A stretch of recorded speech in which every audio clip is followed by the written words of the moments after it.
네, 개천절 연휴 마지막 날입니다. 날씨는 흐리지만 도심 주요 산은 등산객 발길이 이어졌고 도로 이동량도 추석 연휴 수준으로 많을 거란 관측인데요. 이런 가운데 수도권에서는 학교와 직장 관련 신규 집단 감염 소식이 이어졌습니다. 현장 취재기자 연결해 보겠습니다. 박희재 기자.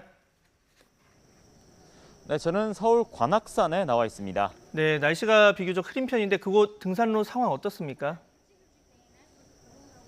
네, 비가 오고 먹구름이 끼면서 지금은 등산로를 찾는 발길이 많이 줄었습니다. 다만 아침까지만 해도 이 단풍철을 맞아 등산객들이 적지 않았는데요.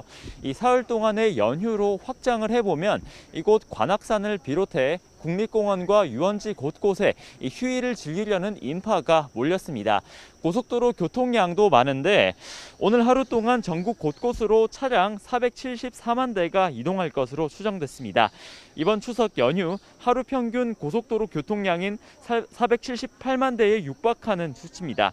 그만큼 수도권과 비수도권 사이를 오가는 행락객들도 많을 텐데 이 때문에 방역당국은 감염세가 걷잡을 수 없이 커질까 우려하고 있습니다. 특히 날씨 좋은 단풍철인데다 단계적 일상 회복에 대한 기대감도 나오는 상황 속에서 방역당국은 다시 한번 여행과 모임 자제를 당부했습니다.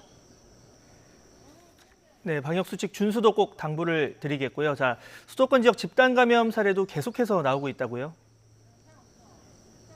네, 그렇습니다. 서울 가락시장과 관련된 누적 확진자는 모두 819명으로 늘었습니다. 이 가운데 서울 지역 확진자는 711명입니다.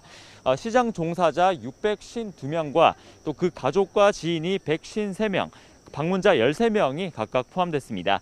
이와 함께 어제 기준으로 방역당국에 분류한 신규 집단 감염 사례는 모두 8건이고 이 가운데 수도권 지역이 4건입니다. 각각 학교와 직장에서 발생했는데요. 서울 종로구에 있는 한 고등학교와 관련해 지난달 25일에 학생 가족 1명이 확진된 이후 모두 20명이 확진 판정받았습니다. 이 가운데 학생은 16명이 포함됐습니다. 서울 송파구에 있는 한 직장에서는 지난달 28일 이후로 처음 확진된 직원 등 10명을 비롯해 모두 13명이 확진 판정됐고요. 경기 김포시에서도 한 건설 현장 직장에서 지난달 29일에 직원 12명을 포함해 모두 15명이 금속가공품 제조업과 관련해선 지난달 28일에 첫 확진자를 포함한 직원 11명을 비롯해 모두 17명이 확진돼 각각 격리치료에 들어갔습니다. 지금까지 서울 관악산에서 YTN 박희재입니다.